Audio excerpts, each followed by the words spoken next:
जी time news जे ॾिसंदड़नि खे एकता जूं लखें करोड़ें वाधायूं। कराची खां कश्मीर ऐं केटी बंदर खां कारूंजर ताईं जिते जिते टाइम न्यूज़ ॾिठो पियो वञे इन्हनि सभिनीनि खे सॼी सिंध वासियुनि खे सिंध जे क़ौमी ॾींहं ते लखें करोड़ें वाधायूं। ऐं हिन भेरे टाइम न्यूज़ ऐं पंहिंजी अख़बार सिंध इंतिहा पसंदी खां आजी सिंध जे सर हेठि अॼोको ॾींहुं मल्हाए रही आहे। ऐं अवां सुबुह खां टाइम न्यूज़ जी स्क्रीन ते मुख़्तलिफ़ प्रोग्राम ॾिसो पिया, मुख़्तलिफ़ रिपोर्ट्स ॾिसो पिया। कराची खां कश्मीर ताईं सिंध झरके पई, सिंध मुरके पई। ऐं ट्रांसमिशन जे हिन हिसे में मां आहियां असद मुमताज़, ऐं मूंसां गॾु जेकी शख़्सियतूं मौजूदु आहिनि उहे कंहिं तारीफ़ जो मोहताज न आहिनि। डॉक्टर जमील अहमद ख़ान साहब पाण एम्बेसडर आहिनि ऐं आलमी मामलनि ते थोरे ॾही मामलनि ते तमामु मुमताज़ नज़र अथनि। ऐं अॼु असां सां हिन असांजी ट्रांसमिशन जे हिन हिसे में अवां लख लाइक ऐं असां सां गॾु मौजूदु आहिनि सिंध जा नाले वारा इंटेलेक्चुअल राइटर कॉलमिस्ट जनाब एजाज़ मंगी साहब अव्हांखे बि लख वाधायूं हुजनि ऐं अव्हांजा लख कुर्ब जो अव्हां असांजी ट्रांसमिशन जो हिसो कजो लख। ऐं असां सां गॾु मौजूदु आहिनि रिजा फरहान स्टूडेंट आहे। ऐं असां सम्झोसीं त जेको जनरेशन गैप आहे उनखे बि अॼु फिल कयूं। मिसाल असां सां सीनियर बि मौजूदु आहिनि त असां सां यंगस्टर्स बि मौजूदु आहिनि। रिजा सां गॾु आहे आयशा मंगी। ऐं असां हिननि खां बि पुछंदासीं त हीअ का ज़ी जनरेशन आहे अॼु जे साइबर एरा जे दौर में इहे कल्चर खे कीअं पिया ॾिसनि, हीअ सकाफ़त इन्हनि लाइ केतिरी इंपॉर्टेंस आहे, सकाफ़त जी केतिरी इंपॉर्टेंस आहे या तहज़ीब इन्हनि वटि छा आहे, इन सां बि ॼाणींदासीं। पर पहिरियां डॉक्टर साहिबु अव्हां खां अगरि शुरूआति कजे त अॼोके ॾींहं खे अव्हां कीअं पिया ॾिसो? अव्हां सॼी दुनिया घुमो पिया, सॼी दुनिया वटि सकाफ़त जी इंपॉर्टेंस केतिरी आहे, उहे पंहिंजे सकाफ़त सां, तहज़ीब सां, तारीख़ सां कीअं जुड़ियल आहिनि। असां एॾा हसास छो आहियूं पंहिंजी तारीख़ सां, सकाफ़त सां? असां अॼोके ॾींहं खे तव्हां बतौर हिकु एम्बेसडर जे कीअं पिया ॾिसो? का बि क़ौम, का बि नसुल, का बि सोसाइटी पंहिंजी सकाफ़त सां उनखे ॻंढे रहणु खपे ऐं उन जे लिहाज़ सां उन्हनि जा जज़्बात, उन्हनि जा एहसासात, उन्हनि जा ख़्यालात, इहे जेके आहिनि कल्चर जी जेकी शेप कंदी आहे पर्सनैलिटी खे इंसान जी, इहे सभु शयूं उन्हनि में अची वेंदियूं आहिनि।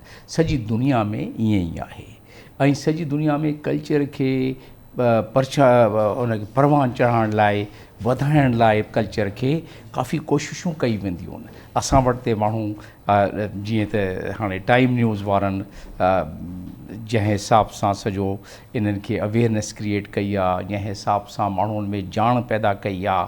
माण्हू त पहिरियां ई कल्चर जा शैदाई हुया न, पर उन्हनि खे हिकिड़ो प्लेटफॉर्म मिली वियो त हू हाणे इनखे ईद जे ॾिहाड़े वांगुरु मल्हाइनि था पिया। ऐं इन जे पोयां अली काज़ी जो हिकिड़ो फ़लसफ़ो जेको नज़र थो अचे उहो इहो थो अचे त असांजी कल्चर, असां हसास आहियूं उन मामले में, छो जे इहा कल्चर असांखे सोशो इकनॉमिक प्रोग्रेस में भी मदद कंदी आहे, असांखे ज़हनी स्टिमुलेशन, ज़हनी असांखे वधाइण लाइ ज़हन खे उन में बि मदद कंदी आहे, पंहिंजी पर्सनैलिटी खे शेप करण में बि मदद कंदी आहे। जेॾी महिल हीअ सभु शयूं थियनि कंहिं कल्चर में, कंहिं सकाफ़त में, इनखे जश्न जे तौर ते मल्हाइणु ठीकु आहे। नई नस्ल मूंखे तमामु घणी ख़ुशी आहे त आशा हिते आहे, रजा हिते आहे त नई नस्ल भी उहा सम्झे थी पई, उन्हनि खे ॼाणंदे या न ॼाणंदे उन्हनि जे ज़हन जी हिकिड़ी तरतीब जेका अचे थी पई, शेप थी अचे, पर्सनैलिटी में चेंज थो अचे, त उनजो फ़ाइदो छा थो थिए? उनजो फ़ाइदो इहो थो थिए त माशरे में सोशो इकनॉमिक कंडीशन्स बहितर थींदियूं आहिनि, एंटरप्रेन्योरशिप में मदद मिलंदी आहे, ज़हन खुलंदो आहे। अॼोके दौर में ज़ी जनरेशन जी तव्हां प्रोग्राम खां अॻु ॻाल्हि कयो पिया, उन में AI जे दौर में इहे कल्चर जेॾी महिल इहे ख़ुशि हूंदा, जेॾी महिल ख़ुशियूं मल्हाईंदा, जेॾी महिल पंहिंजी कल्चर सां इन्हनि खे मोहबत थींदी, जेॾी महिल हू ॾिसंदा त यार असांजो 5000 साल पुराणो असांजो कल्चर आहे ऐं इन जा वासी आहियूं इन सिंध मड़ जा, त असांखे इन में जेको ज़हनी तौर ते हिकिड़ी असांखे फ़ोक़ियत थी मिले, उन में पोइ बाक़ी जेके असां कमु कयूं था पिया उन में सहूलियत मिली थी पवे। त इन जे करे तव्हां ॾिसो था पिया त सॼी सिंध में अॼु कराची खां वठी कश्मीर ताईं जेके माण्हू जंहिं हिसाब सां मल्हाइनि था पिया उहो ईद जो ॾियारो थो लॻे। बिल्कुलु। ऐं उन जे करे जेके इन सॼी हिकिड़ो फ़ख़ुरु हिकिड़ी सॼी क़ौम में त बाबा इहो असांजो कल्चर आहे, पर इन कल्चर ठीकु आहे, सिंध बाबुल इस्लाम आहे, सिंध जी कल्चर तमामु हिकिड़ी पावरफुल कल्चर आहे। बाक़ी मंगी साहब ॼण ज़ाहिर आहे हिकिड़ी इन मामले में रखंदा आहिनि पंहिंजी जेका हिकिड़ी फ़लसफ़ो ऐं हिकिड़ी नॉलेज, उहो पाणी जा असांखे पाकिस्तान में इहे जेके साओ पासपोर्ट आहे उनखे सम्झंदा आहिनि त दहशतगर्दी जी निशानी। बाबा ही कल्चर आहे, ही सॉफ्ट इमेज आहे, ही सूफ़ियनि जी धरती आहे, इनखे हर एम्बेसी में तव्हां उन्हनि खे ॿुधायो त बाबा इनखे तव्हां हलाईंदव त जेके तव्हांखे बिलियंस ऑफ रुपीज़ जा जेके इहे मिलिया आहिनि, फंड्स मिलिया आहिनि फॉरेन ऑफिस में, उहे तव्हां इन कल्चर ते लॻाईंदव, तव्हांजो सॉफ्ट इमेज वधंदव। सॉफ्ट इमेज वधंदव तव्हां वटि इन्वेस्टमेंट ईंदी, सॉफ्ट इमेज वधंदव त इहे तव्हां जेका दहशतगर्दी जी निशानी जे तौर ते पासपोर्ट तव्हांजो सुञाणतो वेंदो आहे, उहो पासपोर्ट जी वैल्यू वधंदी। त इन असांजे माण्हुनि खे इहा अवेयरनेस तमामु उन्हनि खे ज़रूरत आहे त इहा अवेयरनेस अचे, ऐं जेसीं ताईं इहा अवेयरनेस न ईंदी तेसीं ताईं असांखे इन जो फ़ाइदो जेको असां मल्हायूं था पिया, मुल्की लेवल ते इन जो फ़ाइदो न थींदो। त मुल्की लेवल जो फ़ाइदो वठण लाइ इहो ज़रूरी आहे। इन में 5 फैक्टर तमामु ज़रूरी आहिनि। भले नेक्स्ट राउंड ते चयो त ॻाल्हाए वठो, वरी इन ते ॿीहर अवां वटि अचां पियो। पर एजा साहब जेका जमील साहब ॻाल्हि कई त जेका शिदत पसंदी दहशतगर्दी उहा सॼी दुनिया में वधी आहे। असां ॾिसूं था पिया त इस्लामी फ़ोबिया बि वधी आहे, ॿिया खोड़ सारा मामला आहिनि। इन जा असर यकीननि सिंध ते बि पवंदा, छाकाणि सिंध सॼी दुनिया खां कटी नथी रही सघिजे।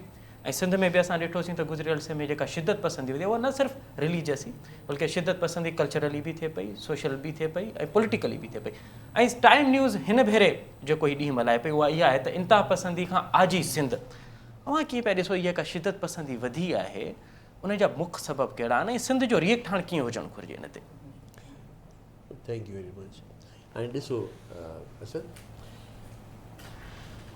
कल्चर जूं 2 शयूं आहिनि, हिकिड़ो कल्चर जो जिस्म आहे, ॿियो कल्चर जो रूप आहे। बिल्कुलु सही। असांजो लिबास, असांजो जेको आउटलुक आहे, उहो कल्चर जो जिस्म आहे। पर जेके असांजा अंदरि जा वैल्यूज़ आहिनि उहे उन कल्चर जो रूह आहिनि। सो जहिड़े नमूने सां जिस्मानी तौर ते हिकिड़ी तफ़रीक़ आहे, हिकिड़ी वैराइटी आहे पूरी दुनिया में माण्हुनि जे लिबासनि जी, ज़ाहिर उन लिबासनि जा तालुक उतां जी आबहवा सां आहिनि, उन्हनि जी तारीख़ सां आहिनि, उतां जे माहौल सां आहिनि।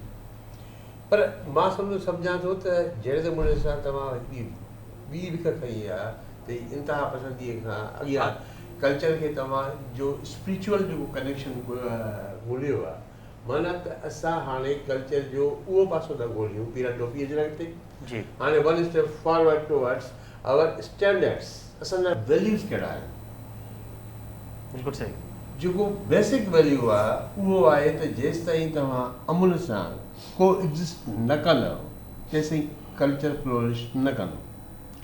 कल्चर खे कंहिं बि क़ौम जे लाइ जॾहिं इंसान जो अंबो हिकिड़े क़ौम में ट्रांसफॉर्म थो थिए त उनखे ज़रूरत आहे हिकिड़ो वक़्तु, कुझु वक़्तु पाण में गॾु रहनि।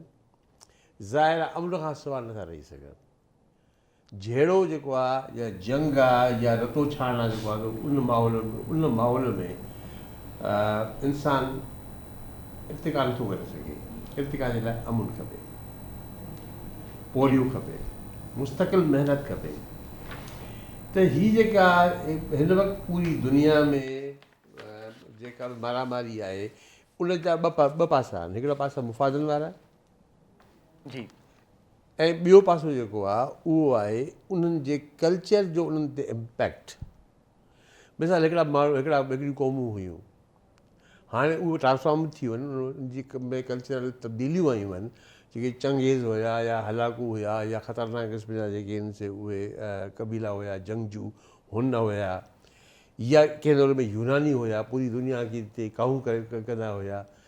हाणे उन शइ खे उन दौर में हिकिड़ो पॉज़िटिव शइ लिखी वेंदी हुई, बहादुरी आहे, सूरियाई आहे, फलाण नाओ उनखे एग्रेशन थो चयो वञे। सही।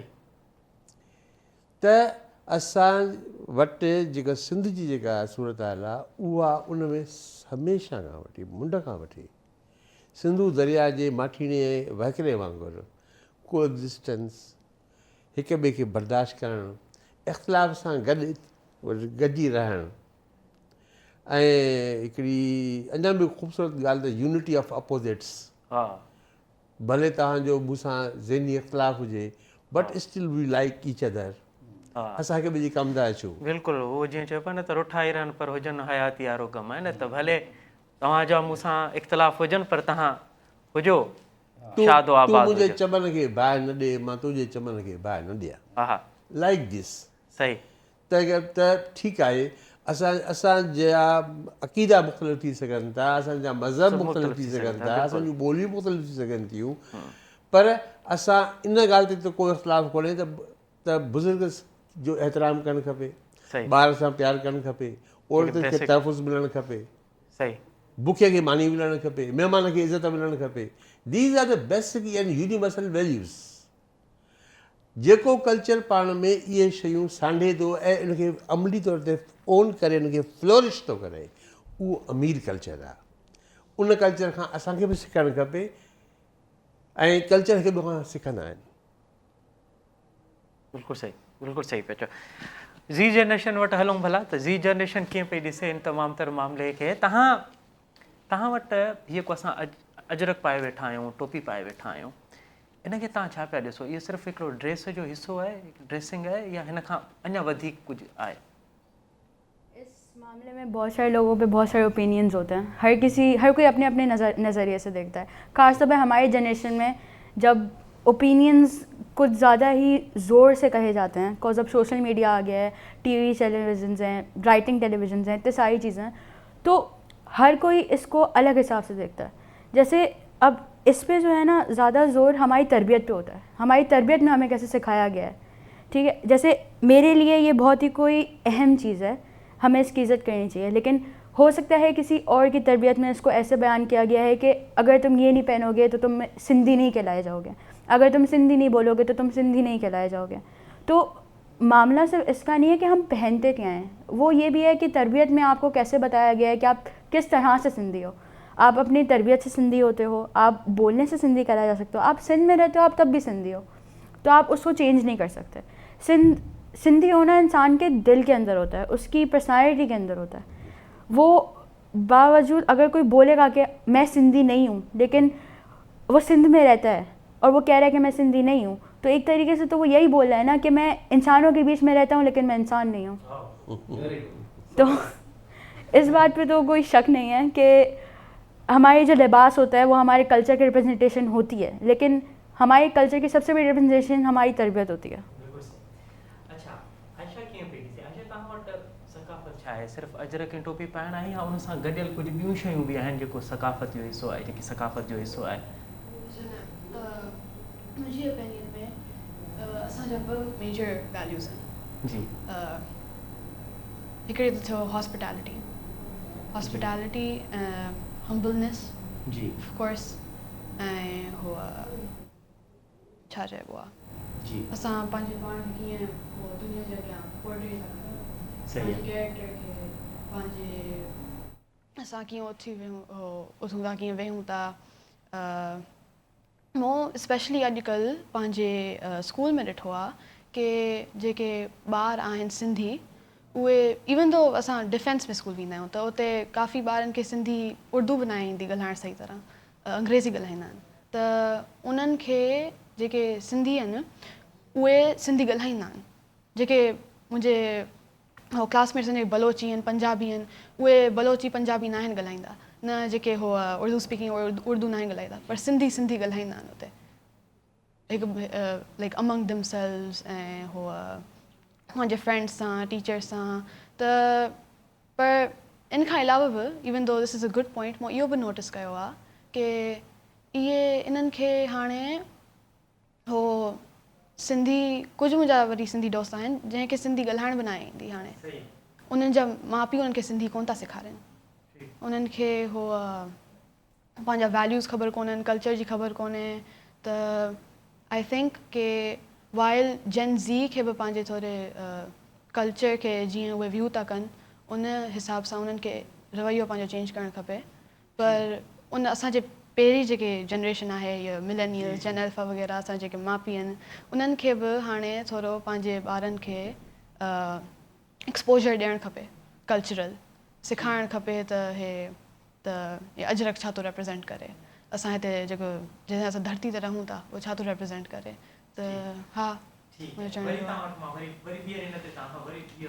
पर जमीन साहब अवां शुरू में ॿुधाए पिया त 5 फैक्टर्स आहिनि बुनियादी तौर ते जेके कल्चर सां रिलेट कनि पिया. अगरि उन्हनि ते कमु कयो वञे त हिकिड़े अलॻि हिकिड़ो सुहिणी हिकिड़ी सूरत जेका आहे उहा दुनिया लाइ न सिर्फ़ु सिंध बल्कि पाकिस्तान जी बि थी सघे थी. मां मुख़्तसर कंदुसि छो जो अॼु ज़ीन जनरेशन जा असां वटि 2 मेंबर्स आहिनि त उन्हनि खे वधीक मौक़ो मिलणु खपे. ऐं उन्हनि जी ॻाल्हियुनि मां मूंखे हिकिड़ी ॻाल्हि मां 5 फैक्टर ॿुधायां थो पियो. उहो ज़हन में अचे पियो त असांजी इहा जनरेशन जेॾी महिल मुतमइन हूंदी, जेॾी महिल स्ट्रेस घटि हूंदो त उनजी परफॉर्मेंस वधंदी, पढ़ाई लिखाई में, कम में, त ओवरऑल परफॉर्मेंस वधंदी. अॼुकल्ह प्रॉब्लम इहा आहे त असांजी ज़ी जनरेशन ते स्ट्रेस बि पहिरियां खां वधीक उन जा खोड़ सारा फैक्टर आहिनि. बिल्कुलु सही.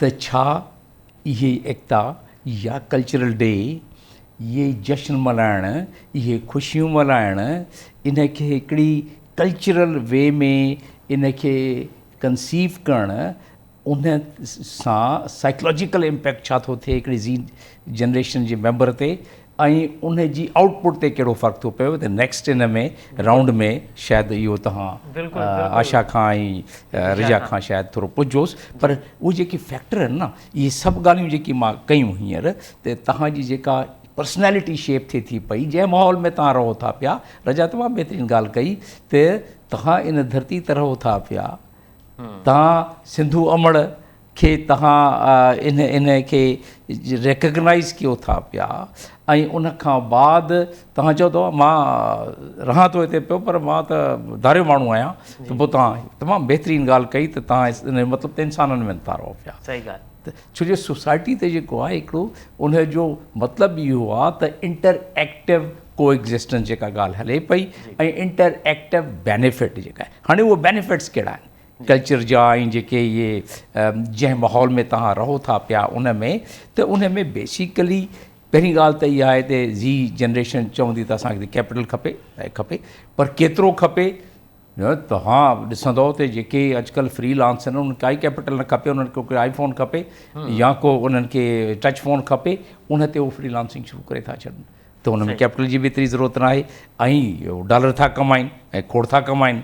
त इन कल्चर सां जेॾी महिल उहो जज़्बो वधंदो आहे, पर्सनैलिटी शेप थींदी आहे, हिकिड़ी पैशन वधंदो आहे त यार मां अॻिते वधां, ठीकु, त उहो फ़ाइदो हुअणु खपे हिन जो. नंबर 1. नंबर 2 इहो आहे त इहे कल्चर जेॾी महिल असांखे कोहेजन माना असां में ॿधी पैदा कंदी आहे, त असां कलेक्टिव मफ़ाद लाइ जेके पंहिंजी सोसाइटी जा असांजा हक़ आहिनि, असांजे कलेक्टिव मफ़ाद आहिनि, जीअं हाणे जेको सिलसिलो हले थो पियो सिंध में, जाॾे काॾे इन ते प्रोटेस्ट थिए थो पियो त हीअ तव्हां जेको आहे चोलिस्तान वारा कैनाल ऐं पाणी जो मामिलो, इहो इनखे ॿिए नज़रिए सां न वरितो वञे, इनखे इन नज़रिए सां वरितो वञे त हिकिड़ी सोसाइटी आहे, हिकिड़ी सॼी हिते आबादी थी वसे, उन आबादी जो इंट्रस्ट आहे, असां में उहा हिकिड़ी कोहेजन आहे सोचण जी, उन सोच जे मुताबिक़ आवाज़ था उथारियूं. त इन में हीअ थियो त माना जेके रिसोर्सिस आहिनि, असां वटि गैस आहे, असां वटि पेट्रोल आहे, सभु कुझु आहे,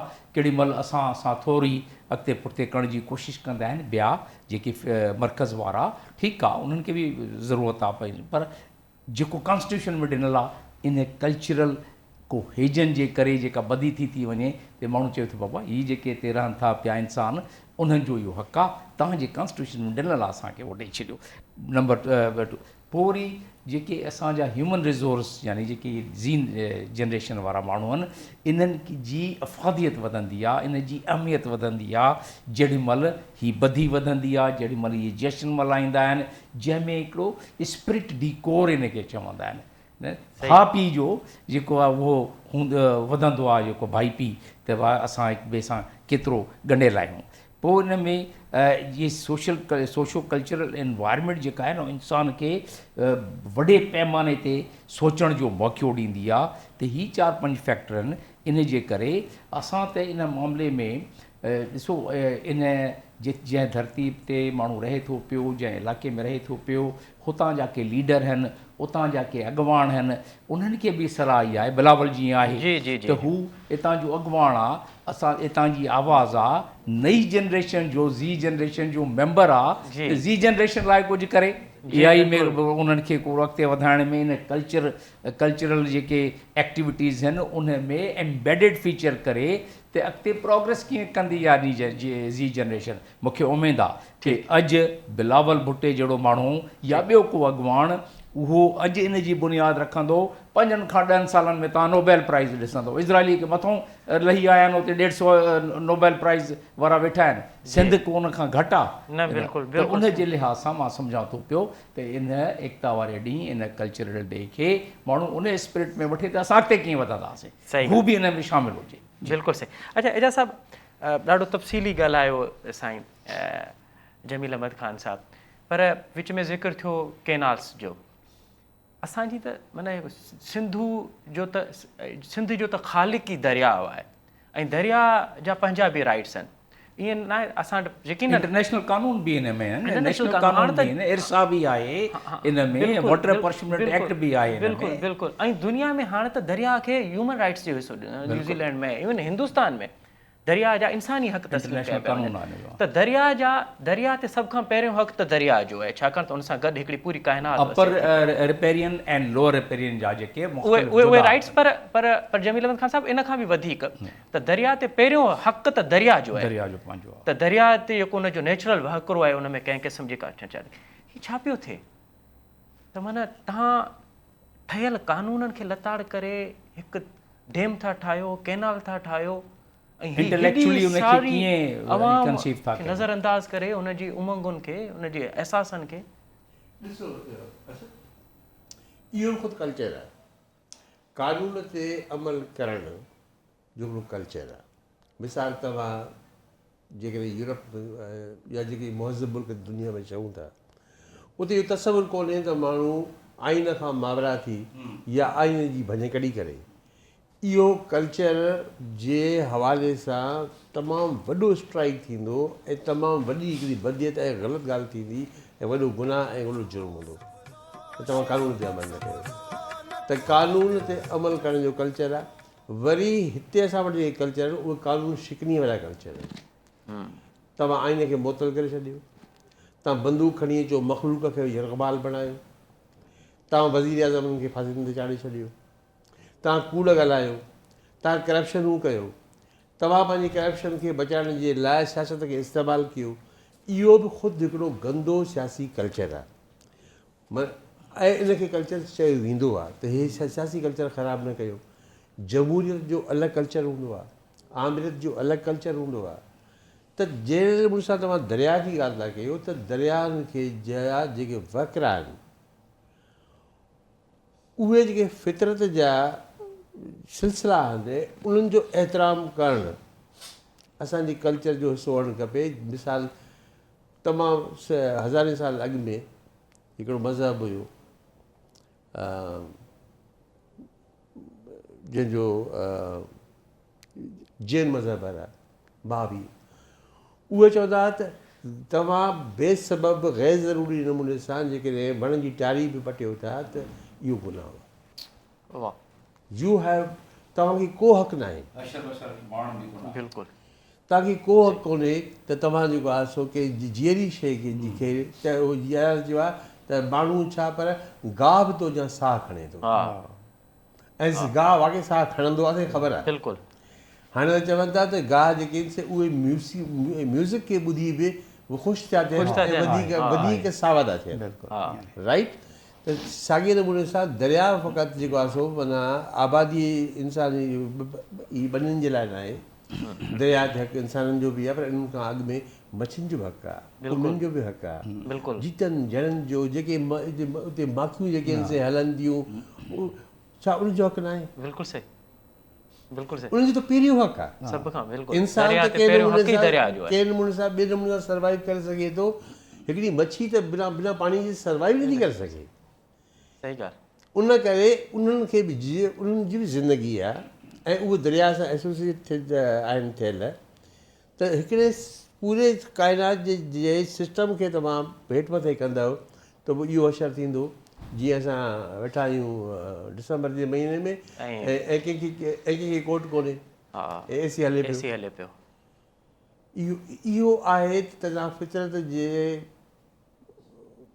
कानूननि खे ऐं वैल्यूज़ खे उथल पुथल करे वारो कल्चर आणींदव, लोभ जो, लालच जो, सही इन्वायरमेंट जो जेको सिस्टम आहे उहो तबाह कंदव, सही ग्लेशियर ॻारींदव, बिल्कुलु सही माल कमाइण जे लाइ तव्हां धरती जी ज़िंदगी खुटाईंदव, सही जबल झोरींदव, सीमेंटूं ठाहींदव। सही ऐं इंसाननि खे इहो बि यादि रखणु घुरिजे त ज़मीन सिर्फ़ु हिकिड़ी आहे, अञा ताईं फ़क़ति रहण लाइ असां वटि हिकिड़ो ई प्लेनेट आहे ऐं हिन खे असां पाणी तबाह था कयूं, इंसान तबाह। मूंखे गोरबाचोव सां 100 ख़िलाफ़ पर हुन ॾाढी ख़ूबसूरत ॻाल्हि कई प्रास्तरिका किताब में त हीअ उहा अकेली नूह जी कश्ती आहे हा जो ख़ुदा हाणे ॿी का कश्ती न मोकिलींदो।